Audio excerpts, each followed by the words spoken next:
মেয়েটার নাম কেউ রাখেনি গি মেয়েটার নাম কেউ রাখেনি, কারণ জন্মের দিনই সবাই বলেছে মেয়ে হয়েছে। আবার মা চুপ করেছিল, বাবা মুখ ঘুরিয়ে নিয়েছিল।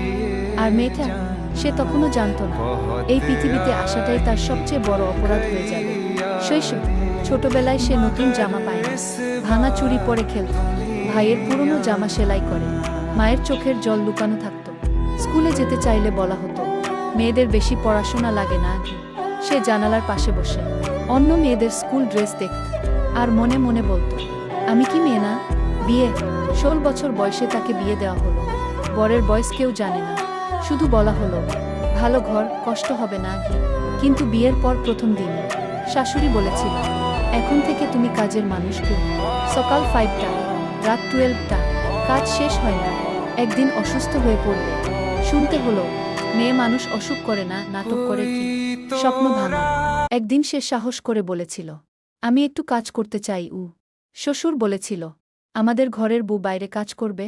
স্বামী চুপ ছিল। এই চুপটাই ছিল তার জীবনের সবচেয়ে বড় চর। মা হওয়া। সে মা হল, কিন্তু আবার মেয়ে। শাশুড়ির